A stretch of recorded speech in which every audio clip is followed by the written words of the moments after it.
مقام عراف جنت اور دوزخ کے درمیان ایک جگہ اللہ نے بنائی ہے ان لوگوں کے لیے جو بریک ایون پوائنٹ پہ پہنچ جائیں گے، اور اس کی پوری ڈیٹیل المستدرک للحاکم میں موجود ہے صحیح سند کے ساتھ۔ امام حاکم نے بھی اس حدیث کو صحیح کہا اور امام ذہبی نے بھی موافقت کی کہ عبداللہ ابن مسعود رضی اللہ تعالیٰ عنہ کہتے ہیں کہ یہ جو قرآن کی آیت ہے نا، فَأَمَّا مَنْ ثَقُلَتْ مَوَازِينُهُ فَهُوَ فِي عِيشَةٍ رَاضِيَةٍ، جن کے پلڑے نیکیوں کے اس دن وزنی ہو جائیں گے وہ عیش والی زندگی میں ہوں گے۔ اور اس کے بعد آتا ہے کہ جن کے نیکیوں کے پلڑے ہلکے پڑ جائیں گے ان کی منزل حاویہ ہے، اور تم کیا جانو کہ حاویہ کیا ہے؟ وہ بھڑکتی ہوئی آگ ہے، پر نمبر 30 کے اندر۔ تو یہ آیات پڑھ کے عبداللہ ابن مسعود نے فرمایا کہ جن کی نیکیوں میں سے ایک نیکی بھی زیادہ ہو گئی تو وہ تو ہو گئے پاس، وہ تو سیدھے جائیں گے جنت میں، اور جس کی ایک نیکی بھی کم ہو گئی چونگا نہیں ملنا سر، وہ دوزخ میں۔ اللہم اجرنا من النار، اللہم اجرنا من النار، اللہم اجرنا من النار، آمین۔ یہاں تو لوگ کہتے ہیں ایک نیکی سے کیا فرق پڑتا ہے؟ سر بہت فرق پڑتا ہے۔ اللہم من احییتہ منا فاحیہ علی الاسلام ومن توفیتہ منا فتوفہ علی الایمان۔ پھر عبداللہ ابن مسعود فرماتے ہیں کہ کچھ لوگ ایسے بھی ہوں گے اسی المستدرک للحاکم کی حدیث میں کہ جن کی نیکیاں اور گناہ برابر ہو جائیں گے، ان کو مقام عراف پہ روک لیا جائے گا، کیونکہ نیکیاں زیادہ نہیں ہیں، جنت میں بھی نہیں جا سکتے۔ ہائے ہائے ہائے، تو اسی کے اندر ہو پاوے یا اللہ جو کچھ بھی ہے تیرے محبوب کی امت سے ہے۔ اے بھائی یہ کہانیاں جڑیاں نے نا، یہ انڈیا پاکستان بنگلہ دیش کے بابوں نے آپ کو سکھائی ہیں۔ کتابوں والا خدا اور ہے اور بابوں والا خدا اور ہے۔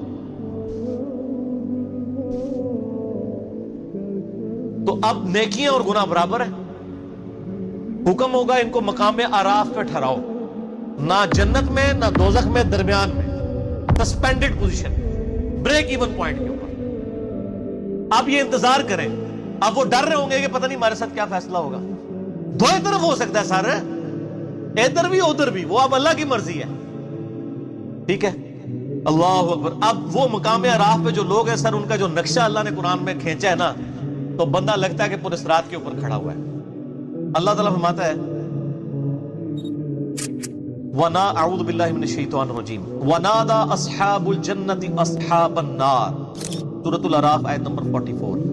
اہل جنت جو ہوں گے وہ پکاریں گے اہل جہنم یعنی دوزخیوں کو، اور کہیں گے ان قد وجدنا وعدنا ربنا حقا، کہ بے شک ہمارے رب نے جو ہم سے وعدہ کیا تھا وہ ہم نے تو سچا پا لیا، ہم نے تو پیغمبروں کی اطاعت کی تھی، دیکھ لو ہم تو جنت میں پہنچ گئے ہیں۔ اب وہ جنت سے ان کی آواز اللہ تعالیٰ دوستیوں کو سنوائے گا تاکہ ان کی حسرت میں اضافہ ہو۔ تو جنتی دوستیوں سے کہیں گے کہ بھئی ہم سے تو رب نے وعدہ کیا تھا، دیکھو ہم تو جنت میں پہنچ گئے ہیں۔ فَهَلْ وَجَدْتُمْ مَا وَعَدَ رَبُّكُمْ حَقًّا، کیا تم نے بھی وہ وعدہ سچ پا لیا جو تمہارے رب نے تمہارے ساتھ کیا تھا؟ یعنی نبیوں کی پیروی نہیں کرو گے تو دوزخ میں جاؤ گے۔ تو تانوں بھی چین آ گیا، رام آ گیا جنا، پہنچ گئے ہونا ہوتے ہی۔ قالوا نعم، وہ دوست کی کہیں گے کیوں نہیں، ہاں ایسا ہی ہے۔ فَأَذَّنَ مُؤَذِّنٌ بَيْنَهُمْ لَعْنَةُ اللَّهِ عَلَى الظَّالِمِينَ۔ جب جنتی اور دوست کی یہ گفتگو کر رہے ہوں گے نا، تو ایک پکارنے والا فرشتہ پکارے گا کہ لعنت ہو ان ظالموں کے اوپر جنہوں نے خود سے دوزخ کمائی ہے۔ الذین یصدون عن سبیل اللہ، وہ لوگ جو خود بھی اللہ کے راستے سے رکے اور باقیوں کو بھی روکا۔ وَيَبْغُونَهَا عِوَجًا، اور اس میں ٹیڑھ پن تلاش کیا۔ وَهُمْ بِالْآخِرَةِ کافرون، اور آخرت کے بارے میں کفر کے ہی اندر مبتلا رہے۔ کفر سے مراد یہ نہ سمجھیے گا کہ آخرت کو مانتے نہیں تھے، نہیں۔ صحیح مسلم میں 246 نمبر حدیث ہے، بندے کے کفر اور ایمان، شرک اور اسلام کے درمیان فرق نماز ہے۔ نماز نہ پڑھنے والا پاکستان کے شناختی کارڈ میں مسلمان ہے، اللہ کے ہاں وہ عملاً کافر ہے۔ تو یہ کافر عربی کا لفظ ہے، عربی میں کافر کہتے ہیں ناشکرے کو۔ تو مسلمانوں کی اکثریت اس وقت عملی کافر ہے، اعتقاداً تو مسلمان ہے لیکن عملاً کافر ہے۔ تو دو کافر ہوتے ہیں، ایک ہوتے ہیں جو عقیدے میں بھی کافر ہو، جس طرح ہندو ہیں، عیسائی ہیں، سکھ ہیں، یہودی ہیں، اور ایک ہیں جو کلمہ تو پڑھ رہے ہیں لیکن عملاً کفر کر رہے ہیں جیسے کہ مسلمان ہیں۔ وَبَيْنَهُمَا حِجَاب، اور ان کے درمیان ایک پردہ ہوگا، یعنی جنتیوں اور دوستیوں کے درمیان۔ وَعَلَى الْأَعْرَافِ، اور مقام عراف پر رجال یعرفون کلم بسیماہم، ایسے لوگ ہوں گے جو دونوں طرف کے لوگوں کو پہچانتے ہوں گے. یعنی اب وہ ایسے لوگ ہیں، ظاہر ہے دونوں طرف کو اس لیے پہچانتے ہوں گے کہ گناہ بھی انہوں نے واہ سارے کیتے ہیں نا، تو وہ دوستیوں کو بھی پہچانتے ہوں گے اور جنتیوں کو بھی پہچانتے ہوں گے. ان کی نیکیاں اور بدیاں برابر ہو جائیں گی. اب کیا ہوگا؟ اب دیکھیں جناب آگے کیا انٹرسٹنگ گفتگو ہے، اور یہ اللہ کا کرم ہے کہ اللہ نے وہ ویڈیو پہلے قرآن میں چلا دی ہے. وَنَادَوْا أَصْحَابَ الْجَنَّةِ أَنْ سَلَامٌ عَلَيْكُمْ. اب وہ جو مقام عراف پہ جو لوگ ہیں نا، جن کو جنت نہیں ملی بھی، اور یا جنت کا فیصلہ ہو سکتا ہے یا دوزخ کا، وہ جنتیوں کو بھی اللہ تعالیٰ فرماتا ہے ان کے چہرے سے پہچانتے ہوں گے، اور دوستیوں کو. وہ سورۃ البقرہ میں آتا ہے نا کہ جنتیوں کے چہرے تو میدان محشر میں ہی روشن ہو جائیں گے اور دوستیوں کے سیاہ ہوں گے. تو سب سے پہلے وہ جنتیوں سے مخاطب ہو کے کہیں گے السلام علیکم، ذرا لینڈ سیدھی کرن گے نا، وہ سوارش ہی پہ جائے. تو وہ جنتیوں کی طرف جب دیکھیں گے تو ان کو کہیں گے سلام علیکم، تم پر سلامتی ہو.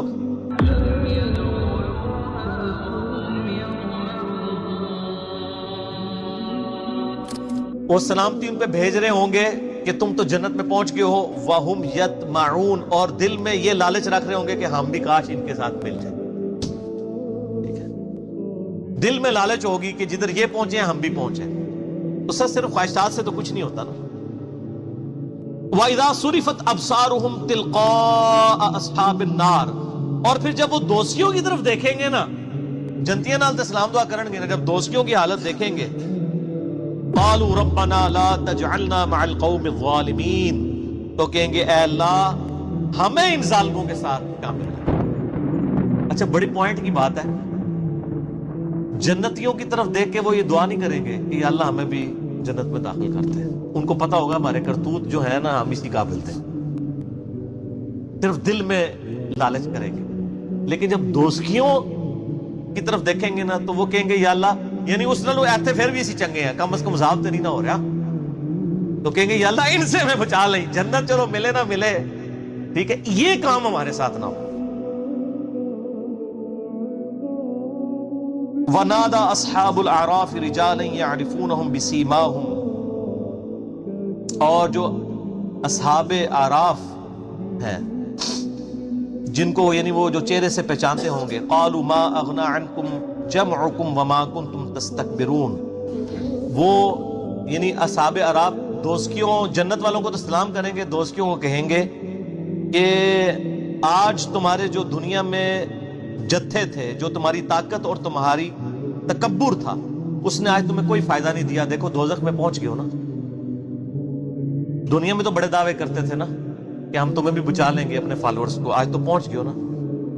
اور پھر ساتھ وہ ان کو مینا مارن گے، ٹانٹ کریں گے، تانا دیں گے. اَهَٰؤُلَاءِ الَّذِينَ أَقْسَمْتُمْ لَا يَنَالُهُمُ اللَّهُ بِرَحْمَةٍ، انہی جنتیوں کے بارے میں تم کہا کرتے تھے نا دنیا میں کہ ان کو کوئی رحمت نہیں پہنچے گی. دنیا میں بھی اللہ نے ہمیں نوازا بھائی، یہاں بھی کوئی آرام کے مال سے بھی کروڑ پتی بن جاتا ہے، کہتا ہے اللہ کا بڑا فضل ہے.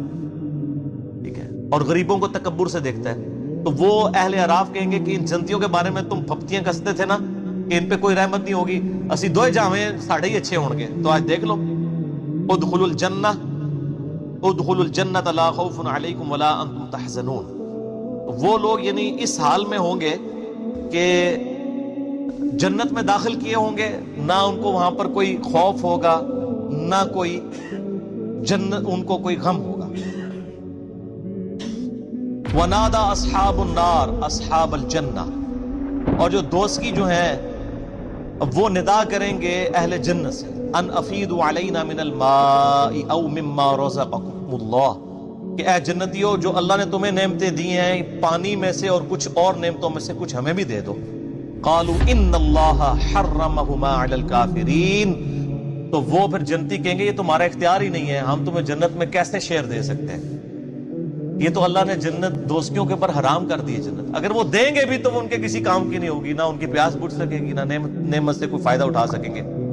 الذین اتخذوا دینہم لہوا ولعبا، یہ وہ لوگ تھے جنہوں نے اپنے دین کو کھیل تماشا بنا لیا تھا. وغرتہم الحیات الدنیا، اور دنیا کی زندگی نے انہیں دھوکے میں ڈال دیا تھا. فالیوم ننساہم کما نسوا لقاء یومہم ھذا، بڑے سخت الفاظ ہیں. تو آج ہم انہیں دوزخ میں ڈال کے اسی طریقے سے بھول جائیں گے جس طرح دنیا کی زندگی میں انہوں نے ہمیں بھلا دیا تھا. اللہم اجرنا من النار، اللہم اجرنا من النار، اللہم اجرنا من النار، آمین. یہ یعنی لفظی ترجمہ تو ہے بھول جائیں گے، لیکن ظاہر اللہ بھولنے سے پاک ہے، مراد یہ کہ ان کو اس کے حال پہ چھوڑ دیں گے. وما كانوا بآیاتنا یجحدون، اور ہماری یہ آیات کے ساتھ وہ جھگڑا کیا کرتے تھے. تو یہ جناب بڑا کریٹیکل ایشو ہے. یہاں تو لوگ بڑے دعوے کر لیتے ہیں نا جناب، وہ کہتا ہے ٹھیک پھیرا لگے گا پھر نکل جائیں گے. وہ پھیرا اللہ دے وہ بندے وہ پھیرا کوئی سوچ بھی نہیں سکتا. موم بتی کے فلیم پہ 10 سیکنڈ کے لیے ہم تو اپنا ہاتھ نہیں رکھ سکتے، اور اتنے بڑے دعوے کرنا کہ جی پھیرا لگے گا پھر تکی جائے گی. عقل نہ ہوئے تھے موجہ ہی موجہ، عقل ہوئے تھے سوچے ہی سوچا. جس کو عقل ہے وہ تو سوچتے رہے گا کہ میرا کیا بننا ہے، اور جس کو عقل نہیں ہے وہ موجے مارتا رہے. ٹھیک ہے، وہ اپنی اس گمراہی کے اندر جو ہے وہ سرگرداں رہے. باقی مرنے کے بعد تو آنکھ کھلی جائے گی. سیدنا علی کا قول ہے رضی اللہ تعالیٰ عنہ علیہ السلام، انسان سویا ہوا ہے، جب مرے گا تو جاگ جائے گا. او یہ کیا ہو گیا؟ اصل زندگی تو یہ تھی. جیسے سو کے اٹھ کے انسان کہتا ہے کہ وہ زندگی، وہ میں خواب میں جو کچھ سیریں کر رہا تھا وہ تو کچھ نہیں تھا، اصل زندگی یہ ہے. اسی طریقے سے یہاں پہ بھی جب مر کے زندہ ہوگا نا، جب یعنی دنیا سے جائے گا اور آخرت کی زندگی میں زندہ ہوگا، وہ کہے گا اصل زندگی تو یہ ہے. تو یہ مقام اعراف ہے اور یہ اہل اعراف ہے. اللہ تعالیٰ سے دعا کریں جی کہ ہم اللہ تعالیٰ ہمیں بلا حساب و کتاب ہی جنت میں داخلہ عطا فرمائے. آمین ثم آمین.